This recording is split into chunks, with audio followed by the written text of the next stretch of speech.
Conducting focus groups. This is an extra class following the interest that there was in the discussion group on focus groups. And so this is just an extra practical class on what might be involved in trying to run your own focus group. As part of Methods at Manchester, I'm Kingsley, Purdam.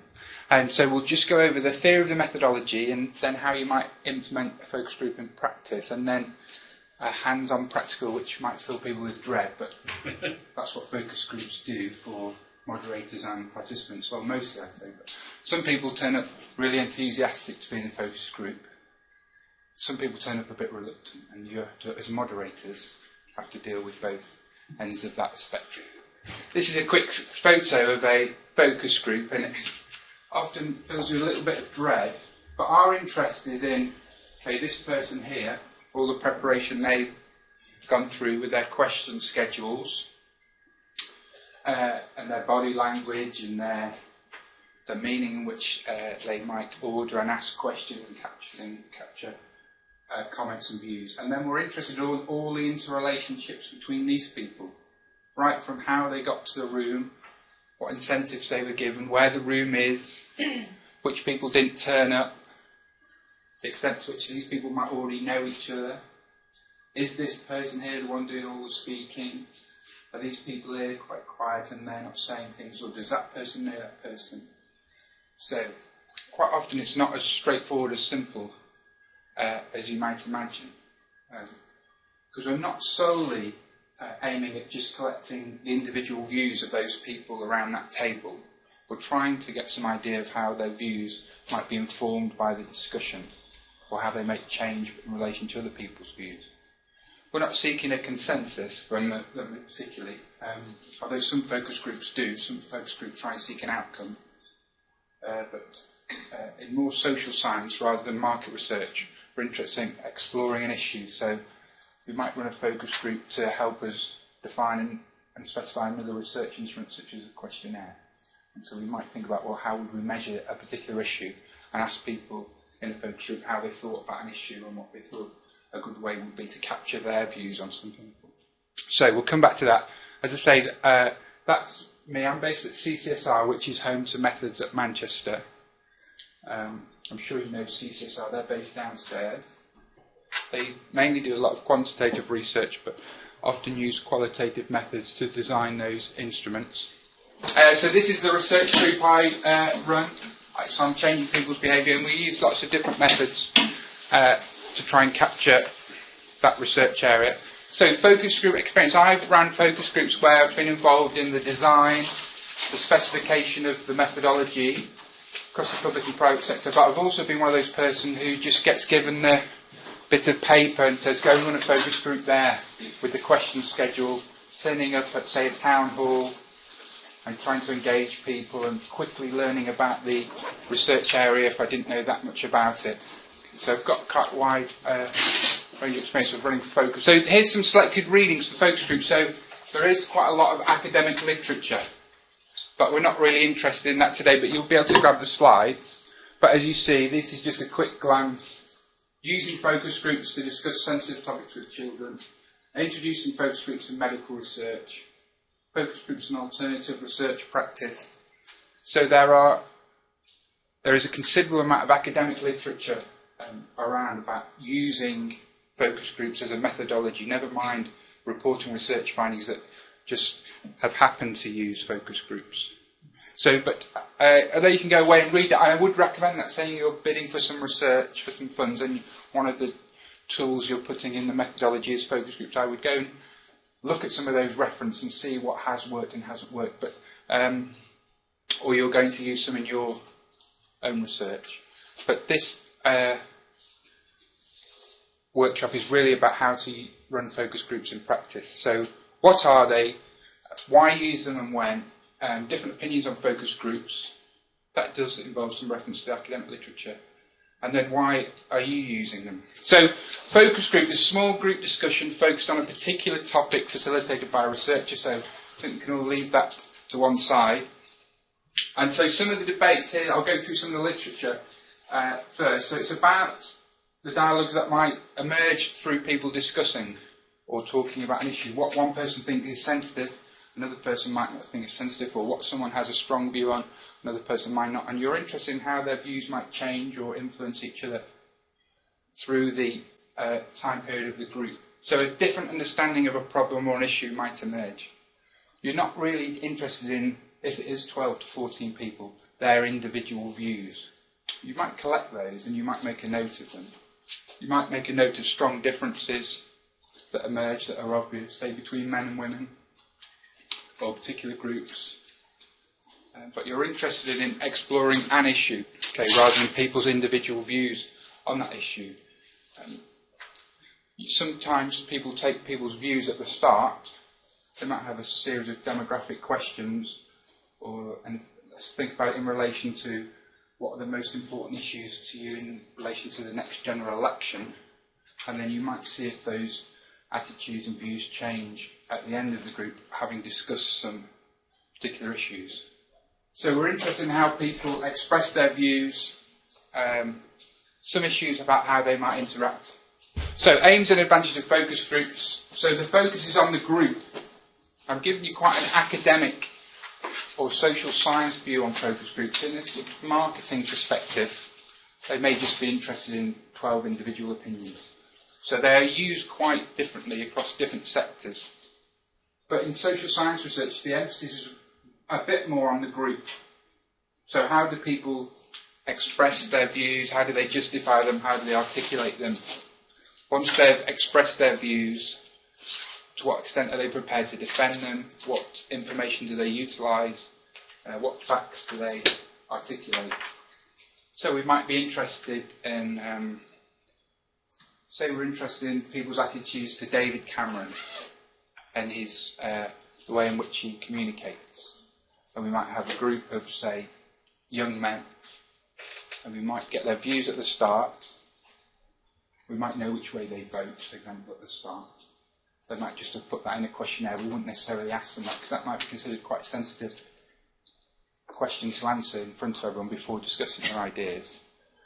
And then we might discuss different images, different representations, different specific quotes or issues, different policies, and then see how that might change or galvanise people's views. So it's about the interaction between group members at the start of the research process. So it's more about, if you folks were in a focus group, it's more about the interaction between yourselves than yourselves and the moderator. So the moderator's or the researcher's role is less significant. It should really be a bit invisible, but that's a bit idealistic. Because in any kind of focus group there will be different personalities, people will be there for different reasons. People will be going, oh, I'm glad when this is over, and other people will be saying, can I stay a bit longer, I haven't fully told you about the issue that concerns me, never mind the issue of the focus group, this kind of thing. So you're kind of managing human behaviour a little bit, so you can't really be invisible. But it's about the group effect. So some common applications. So in market research, it might just be feedback on a product. Do you like the very chocolatey chocolate or the chocolatey chocolate? Etc., etc. So it might be a way of discussing people's sort of in-depth views on what you might consider to be quite a trivial subject. But it's about more in-depth discussion on how people might respond to other people's views.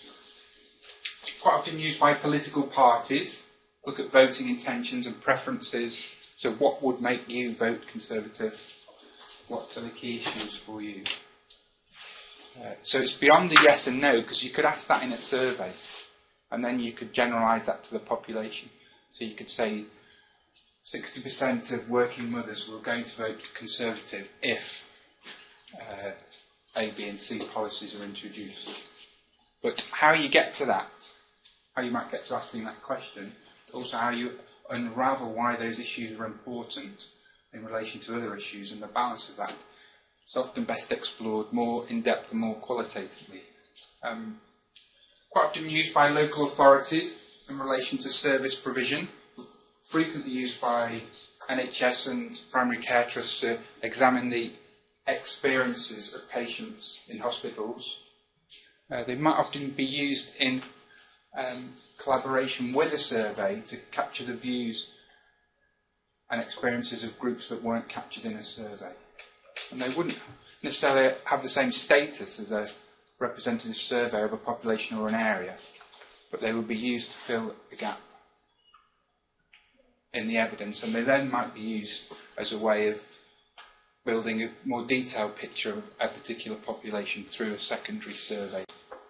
Quite often used for participation and consultation. Focus groups can be a way of getting people together to think about how you might capture some other information, operationalise a concept, and the focus group we're going to be involved in a few minutes is around helping.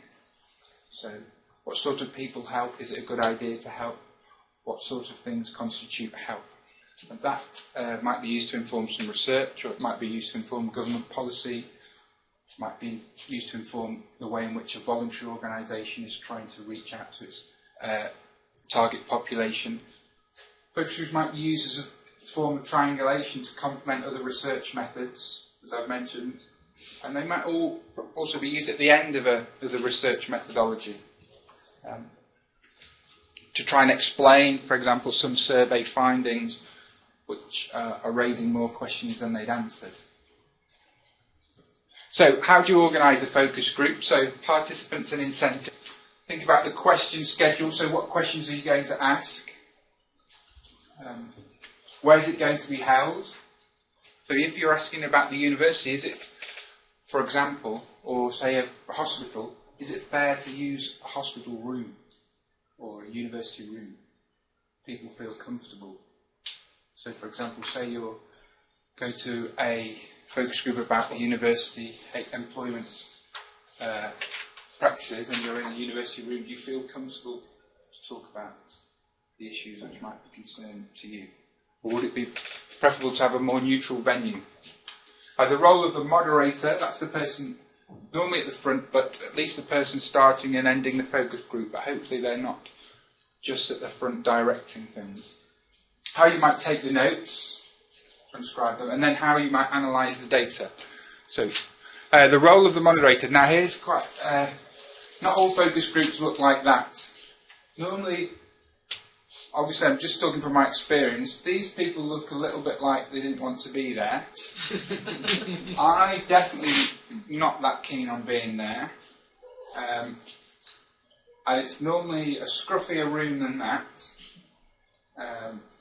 They've got drinks, so that looks okay. But that's the kind of format you find yourself in. Okay? There's not much written on that flip chart and note, but this person is trying to really show how cheerful things are. These people look quite engaged. So the mobile phones aren't ringing, they're not reading the newspaper. So if you think about your population, particularly, for example, it's hard to reach population, or you go into an area where people have been consulted a lot, then you've got people turning up who are a bit cynical of the process, perhaps, okay, even if they are being given an incentive. So the role of the moderator: introduce people, introduce the research, make sure everyone's turned up. They might have a questionnaire at the start that they want people to fill in, so that might be a good way of getting people relaxed. You might ask them some questions such as their age and age bands, or where they roughly live in an area. There might be something specific to the focus group. Go through the basic structure. You could give them an overview of the questions that are going to be asked so there's no surprises. And then you might have a little exercise to make people feel more comfortable. They often initially can make them feel more uncomfortable. But the role of the moderator, sometimes called facilitator or manager, is about steering the group and ensuring you get through the questions, rather than steering what people say. Sometimes a moderator has to take an active role. For example, you've got a very quiet group of people, or it's a very difficult subject to try and unravel, or has just got someone who's very keen to talk. Now, that isn't necessarily a negative issue, but you must make sure that the dynamics of the focus group are that. They're not just an interview or one person speaking a lot and everyone else sort of nodding or looking a bit distracted. So bring out the more quiet, passive voices. And this is the phrase, these aren't my words, bring down the more dominant or loud voices. So in our little practice focus group, it would be good if someone could be quite loud and obnoxious. Is anyone naturally that way? Or someone could be quite loud, okay? So we're not going to run a complete two focus groups, but we're just going to try and simulate a bit of the experience. Try and avoid simultaneous discussions. That's very important, because quite often, if someone is saying something and it's relatively controversial or sensitive, quite often what you see is one person will turn to the next person and go, and that will be the most important thing that's said. The little quiet dialogue. Okay. So there's techniques for capturing that. So you could just say, oh, just 1 second, I didn't quite hear that, and draw those people in. But it's best not to ignore those important asides. Minimum, like any good kind of research context, it's important that the background is suitable, not too many distractions, and that the venue is neutral. Now, in terms of costs, what if it's very expensive to get a venue? And so you're doing some work for the local authority and the town hall's got lots of free rooms you can use. So you're in the area of making a decision between your resources. Say, for example, you work for a commercial company and you've bid to run 10 focus groups at £1,000 each. And costs will have been a factor in whether you win that contract or in your own research budgets. And you can have a neutral venue that costs you £150 a time, or you've got a free room. So you have to think about that. What you can do if you've got a free room is in a venue that's perhaps related in some way to the subject of the focus group. Often that isn't the case, but it could be the case. Then you could try and remove some of the materials from the walls, try and take out some of the messages that might be in the room. Ask people to try and be polite and perhaps at the start make sure that people want to say something, that they give themselves the chance to say things. So your role as moderators is to stimulate discussion. There shouldn't be any coercion about attitudes or opinions, just some mild encouragement to let people say what their thoughts are. Now, getting people to attend is one of the big challenges. And I'll just at the end, in a little while, say a little bit about what you do if not many people turn up. Because you could say, well, there's only 3 people here, I'm going home, that's great, I've had enough. Or you could say, well, I might as well engage with these 3 people and see what issues are raised. Or you could take a chance and ask those people to come again when you've re-invited other people. But you might end up in the same position. So some limitations of focus groups, they shouldn't just be used when you're trying to get some agreement. So a local authority or primary care is very concerned about a particular issue, or Manchester University is very concerned about a personnel issue, and they want to get a statement of agreement. They're not really designed for that, because they only really represent the opinions of the people in the group. So there's nothing really generalisable about them in terms of taking a factual position on something. We're not really there to educate people, though it could be that there's some leaflets around the issue. For example, say you're having a focus group on how to be more healthy or healthy eating. Could be at the end there are some leaflets on that. Or say anti-smoking or safe driving, these kind of things. So we don't start to talk about percentages in focus groups.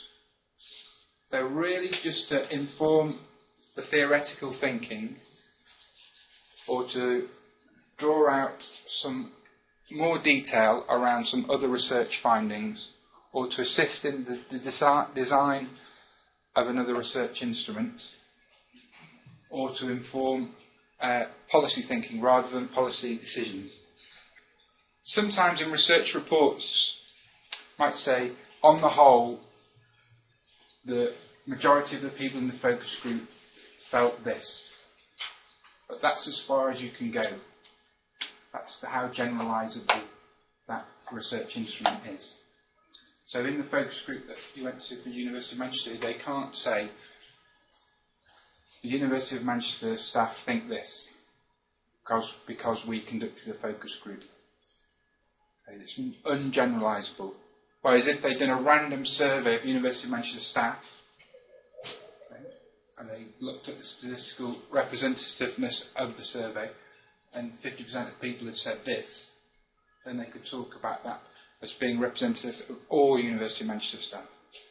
Okay, there's a lot of they should not be used here, which you could go back through. I think it's important to use the research methodology within its parameters of validity. So, is your focus group realistic in terms of the methodology and the issue and the way in which you're going to claim, in the extent to which you're going to claim the generalisability of the findings? So in some research has shown that in focus group there's a tendency for untypical or deviant views to go unspoken. So say you're doing some work on political attitudes, which way are you going to vote for the next election? It could be that people who support what considered to be socially unacceptable parties are unlikely to say that.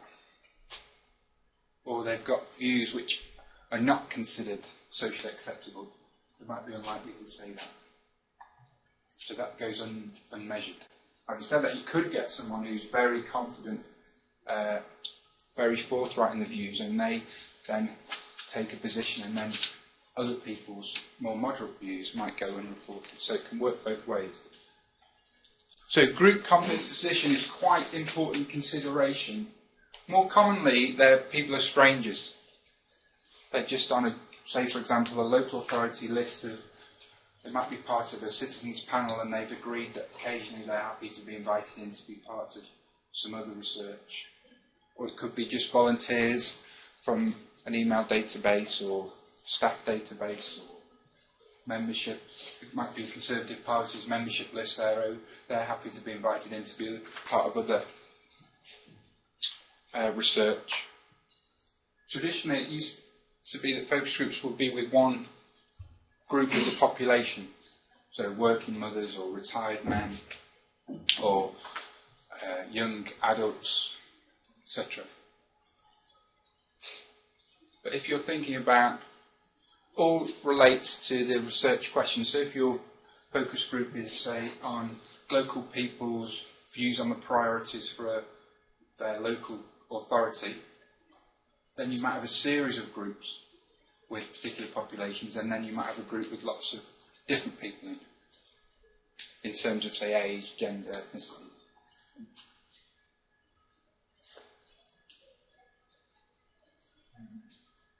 So there's some interesting examples, which you can just read these slides because they'll be up on the Methods at Manchester webpage.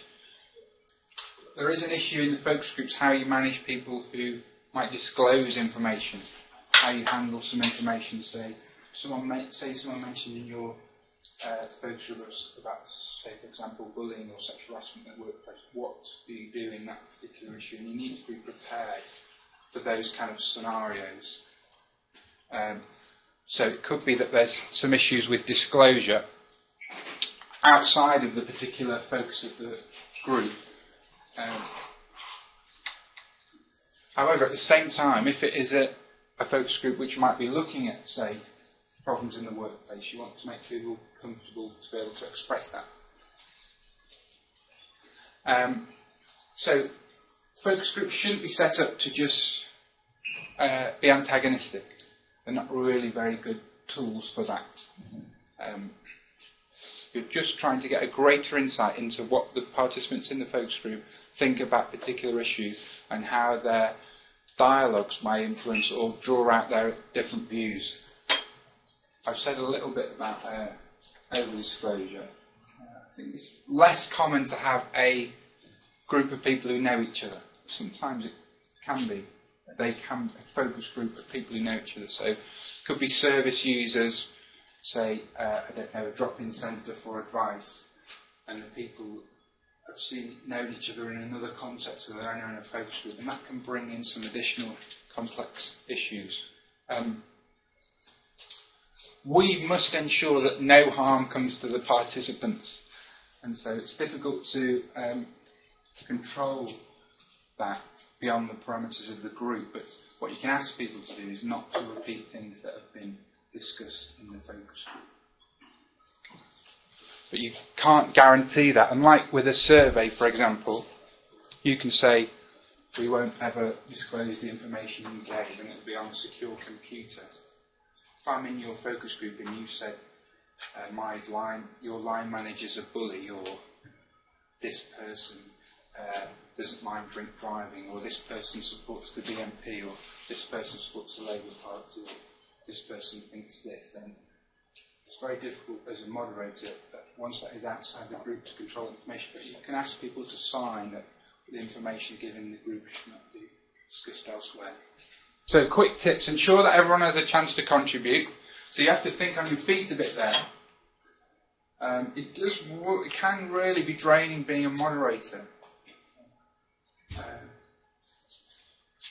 But if you think the information you're trying to collect, 12 to 14 people's views, that's quite intensive to try and get everyone engaged in the discussion. That's after you've got them there in the same building at the same time.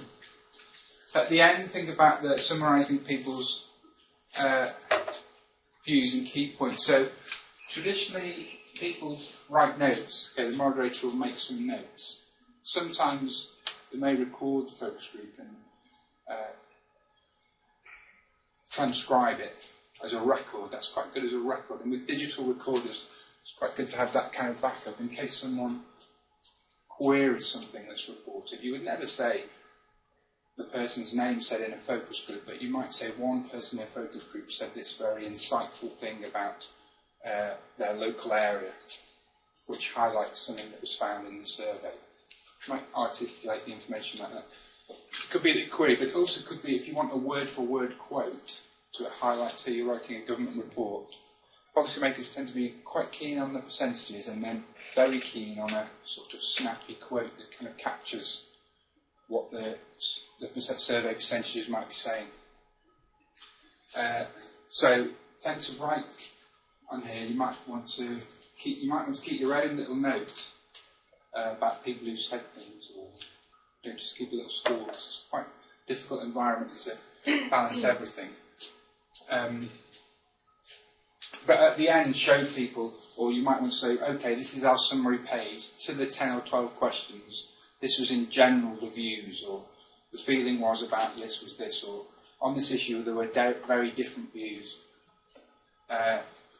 So writing it up, obviously if you're a consultant, this goes straight into the boot of your car and you think, well, when am I going to type that up? How am I going to get this? And I've got to go to another job in the morning, or this kind of thing. But it's best to write it up straight away, okay, if it's just you running it, before other things get in the way. Now the debate about just 3 or 4 people turning up, I always used to carry on. But in the back of my mind I'd be saying to myself, well, I'm going to have to rerun this. Unless, if I was doing it for a client, I'd say, well, only 3 to 4 people turned up. Do you want us to rerun it? In my costings, I have some contingency for not rerunning. But I'd also say, well, that shouldn't have really happened because I've sent out the letters, people have said they're coming, I've got someone to phone them on the day to remind them to come. All the signs are up, there's incentives, people are getting paid to come. Okay. So if you're running a focus group for a local authority, people who attend might get £20 or £30. It's best to give that out at the end, obviously. Some buggers just get the money and say, I'm not feeling too well, and they're off. Obviously, I'm a bit jaded by a few years of focus groups. But it's better to hear that than these are great, aren't they easy, because they're quite tough. It's equivalent to running a survey, which I do more of now, which involves a lot of chasing, questionnaire design, these kind of things. So they are intensive in terms of workload. So this was some focus groups we just did last year, actually, for Department for Community and Local Government. And this is just how we specified it. I've just put this up to show you kind of what kind of detail we'd go in to when we were just pitching this as a methodology. It wasn't the only bit of the methodology, but some. So talked about 15 residents, who they were a certain sort of person. So we selected them on a basis, and we selected them through kind of different databases of people who'd had some involvement in the particular issue. Personal invitations, and got people to confirm they were coming. We didn't always get a neutral venue, but that was our aim. And we gave them some idea about what this is a good way to start your questionnaire schedule, which was what are the key issues you would like to cover. It's a good way to start the question. So we're just going to have a quick practical. So just some top tips. Know the subject. So our moderators have done really well with that. I would say normally you wouldn't ask someone from the group to make the notes, because you want control of what's written down, because that is the only record. But if you know the subject area, you should be confident enough. It's quite often too expensive to have a note taker on, as part of it. Sometimes you will, depending on the group. Remind people, our attendance was quite good, wasn't it? I think it was good. Manage the discussion. So did moderators feel that was difficult? Was anyone pretending to talk a lot? Or was that just some people's natural way? And at the end, review and summarise. Don't forget to go back through or have a summary page. And then, if you moderators, you could write that up straight away. Here's my research area, so can you get those notes to me in the next half hour? Immediately, you don't need to. And so we were okay. We carried on, yeah? And incentives. What incentives should we give to people? Well, hopefully you've all got the incentive of perhaps running your own group.